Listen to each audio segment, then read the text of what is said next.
እንዴት ናችሁ? እንኳን ወደ ዩቲዩብ ቻናላችን በደህና መጣችሁ። በዚህ የዩቲዩብ ቻናል ላይ በቢዝነስ በስትራቴጂ እንዲሁም ደግሞ በትምህርት ዙሪያ የተለያዩ ሀሳቦችን እናካፍላችኋለን። ስለዚህ በእነዚህ ዘርፎች ላይ ኢንተረስትድ የሆናችሁ ወይ ደግሞ ፍላጎት ያላችሁ እንዲሁም በቢዝነስ በትምህርትና በተቋማት አስተዳደር ውስጥ ያላችሁ ሰዎች ይህንን ፔጅ ሰብስክራይብ ብታደርጉና የምንለቃቸውን ቪዲዮዎች ብትመለከቱ ትጠቀማላችሁ፣ እንዲሁም ደግሞ የመነሻ ሀሳብ ታገኛላችሁ ብለን እናስባለን። ስለዚህ ፔጃችንን ሰብስክራይብ ያላደረጋችሁ ሰዎች ፔጁን ሰብስክራይብ አድርጉ፣ እንዲሁም ደግሞ ላይክ፣ ሼር በማድረግ ለሌሎችም እንድታስተዋውቁልን ከወዲሁ ጋብዛለን ማለት ነው። ዛሬ ትኩረት አድርገን የምንነጋገርበት ዋነኛው ነጥባችን አንድ ቢዝነስ የሚያካሄድ ወይ ደግሞ እንደ አዲስ ቢዝነስ የሚጀምር ሰው ምን መሰረታዊ ነገሮችን ነው መከተልና ማሟላት ያለበት የሚሉትን ነገሮች በደንብ እንመለከታለን ማለት ነው። እንግዲህ እንደምታውቁት ቢዝነስ መጀመር ወይ ደግሞ ማሳደግ ትልቅ እርምጃ ነው። ይህን ሁሉም ሰው ያውቃል። ውሳኔው ቀላል የሚባል ውሳኔ አይደለም። ስለዚህ ቢዝነስ ውስጥ ስኬታማ ለመሆን ብዙ ጊዜ ሰዎች ካፒታል ወይ ደግሞ ገንዘብን ይመለከታሉ። ግን ቢዝነስ የሚባለው ነገር ከካፒታል እና ከገንዘብም የበለጠ ብዙ መሰረታዊና ሊታወቁ የሚገባቸውን ጉዳዮች ያካተተ ነው። ስለዚህ ዛሬ በቪዲዮአችን እነዚህ ነጥቦች አንድ በአንድ ለመመልከት እንሞክራለን። ከኛ ጋር ቆዩ። እንግዲህ አንድ የቢዝነስ ባለቤት ወይ ደግሞ ቢዝነስ የሚያካሄድ ሰው ሊያውቃቸው ከሚገባቸው መሰረታዊ ነገሮች መካከል የመጀመሪያው የደንበኞችን ችግር መፍታት የተቋቋመበት ዓላማ መሆኑን መዘንጋት የለበትም። ምክንያቱም ቢዝነስ ማለት ሁል ጊዜ መፍትሄ መስጠት ወይ ደግሞ ፕሮብሌም ሶልቪንግ ነው።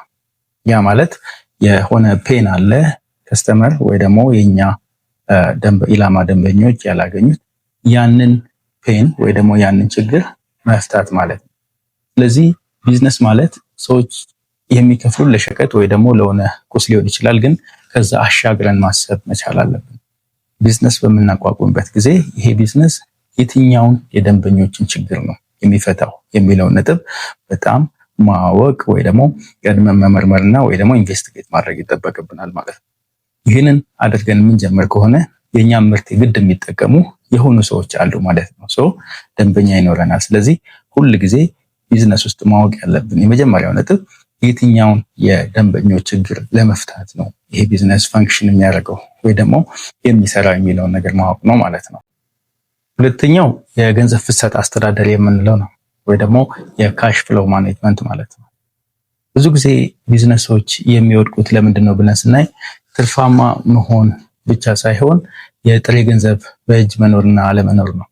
አንዳንድ ጊዜ ቢዝነሳችን ረን እያደረገ ግን እጃችን ላይ የጥሬ ገንዘብ ወይ ደግሞ የካሽ ፍሎው ሾርቴጅ የሚከሰት ከሆነ ቢዝነሱ ስታክ ሊያደርግ ይችላል። ስለዚህ የጥሬ ገንዘብ ወይ ደግሞ የካሽ ፍሎው አስተዳደራችንን በጣም ጥንቃቄ ልናደርግበትና ማኔጅ ልናደርገው ይገባል ማለት ነው።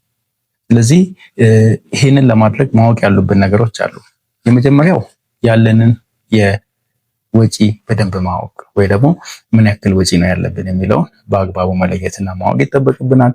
ከዛም በተጨማሪ የግል ገንዘባችንን ከቢዝነሳችን ገንዘብ ጋር መለየት ነው። ሊቀላቀልብን አይገባም ነው። ያ የሚቀላቀልብን ከሆነ የኪሳችን ገንዘብ የቢዝነሳችንን ገንዘብ ይዞ የመሄድ ወይ ደግሞ ሊያጠፋብን የሚችለው ሲድ መኒያችንን የማበላሸት እድሉ ከፍተኛ ስለሆነ እዚህ ጋር በጣም ጥንቃቄ ማድረግ ይጠበቅብናል ማለት ነው። ሌላኛው ሴልስ ኤንድ ማርኬቲንግ ወይ ደግሞ የሽያጭና ማርኬቲንግ ስትራቴጂ ወይ ደግሞ ዘዴ ሊኖረን ይገባል። ያ ማለት ምን ማለት ነው? አንዳንድ ጊዜ እጃችን ላይ በቂ ምርት ወይ ደግሞ በቂ ክምችት ሊኖር ይችላል። ያ ግን እኛ ጥሩ የማርኬቲንግ እና ሴልስ ስትራቴጂ ወይ ደግሞ ጥሩ የሽያጭና የማርኬቲንግ ስትራቴጂ ከሌለን በተለይ የሚበላሹ ነገሮች ከሆኑ እጃችን ላይ ሊጠፋ ይችላል። እንዲሁም ደግሞ የዋጋ መዋዠቅ የሚኖር ከሆነ እቃው እጃችን ላይ ያለ ሊቀንስና ሊበላሽብን ይችላል ማለት ነው ቢዝነሱ። ስለዚህ በአግባቡ የመሸጥ ለነማን እንደምንሸጥ ለይተን ጥሩ ካምፔን ማካሄድ መቻል ይጠበቅብናል ማለት ነው። ለምሳሌ ደንበኞቻችን እነማን እንደሆኑ ለይተን ማወቅ ይጠበቅብናል።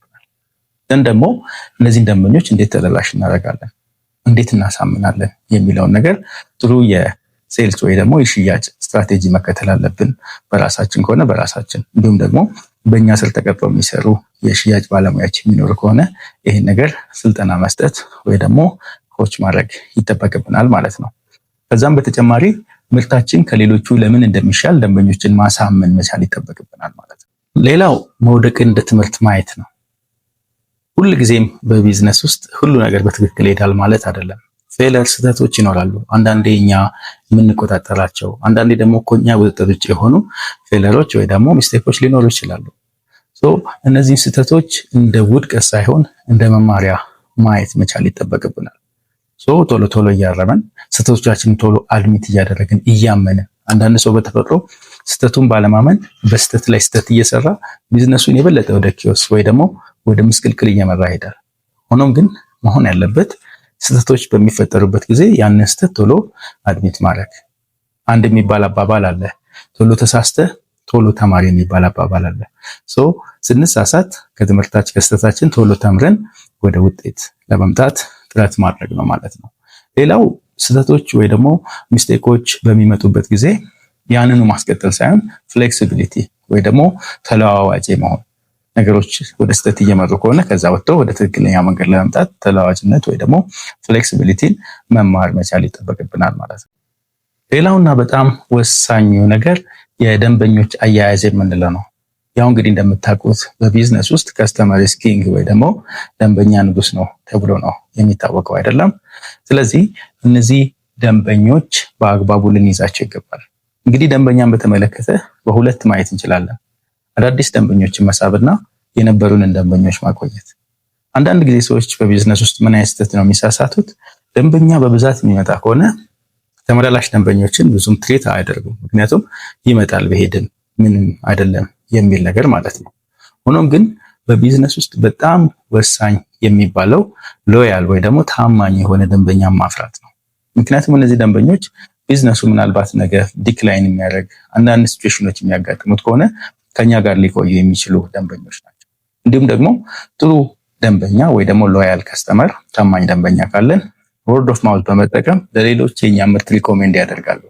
ያ ነገር ቢዝነሳችንን ያሳድጋል ማለት ነው። ስለዚህ ያሉንን ደንበኞች ማቆየት ላይ በጣም ትኩረት ማድረግ እንዲሁም ደግሞ አዳዲስ ደንበኞች መሳብ ላይ በጣም ትኩረት ማድረግ ይጠይቃል። ይህን እንግዲህ ለማድረግ ሁል ጊዜ የደንበኞች ቅሬታን ማዳመጥ በጣም ወሳኝ ነው። አንዳንድ ደንበኛ ፊት ለፊት ይነግረናል። አንዳንዱ ደግሞ በሶሻል ሚዲያ ላይ አክቲቭ ከሆንን በኮሜንት መልክ ሀሳቦችን ሊሰጠን ይችላል። እንዲሁም ደግሞ ሰጀሽን ቦክስ ብናስቀምጥ ሳቲስፋክሽን ሰርቬዎችን ወይ ደግሞ የደንበኛ እርካታ ጥናቶችን የምናደርግ ከሆነ ደንበኞች ሀሳብ ለመስጠት ወደኋላ አይሉም። ስለዚህ ይህንን በማድረግ ደንበኞቻችንን ማስደሰት፣ ከነሱ ጋር መስራት እንዲሁም ደግሞ ከኛ ጋር ያሉ ደንበኞችን የሙጥኝ ብለን በደንብ ለመያዝ አንዳንድ ስራዎችን መስራት ሊጠበቅብን ይችላል። አንዳንዴ ሰርፕራይዝ የሆኑ ዲስካውንቶችን ማድረግ ሊጠበቅብን ይችላል። እንዲሁም ደግሞ አንዳንዴ ምርቃቶችን ማድረግ ሊጠበቅብን ይችላል። እንግዲህ ይሄ አትራፊነቱን እያየን በጥንቃቄ ነው መሆን ያለበት ማለት ነው። ሌላኛውና ወሳኙ ነጥብ የጊዜ አጠቃቀምና ትኩረት በቢዝነስ ውስጥ በጣም ወሳኝ ናቸው። ያው እንግዲህ እንደምታውቁት ዙሪያችን በኦፖርቹኒቲዎች ወይ ደግሞ በአማራጮች የተሞላ ነው። ሁሉንም እንይዛለን ካልን ደግሞ አንዱንም ላንይዝ ስለምንችል የመጡ አጋጣሚዎች ጋር ሁሉ መሮጥ አይጠበቅብንም፣ ቼዝ ማድረግ አይጠበቅብንም። ሁል ጊዜ በቢዝነስ ውስጥ ብቻ ሳይሆን በማንኛውም ስራ ላይ ፕራዮሪቲ ወይ ደግሞ ቅድሚያ የሚሰጣቸውን ጉዳዮች በአግባቡ መለየት ያስፈልጋል ማለት ነው።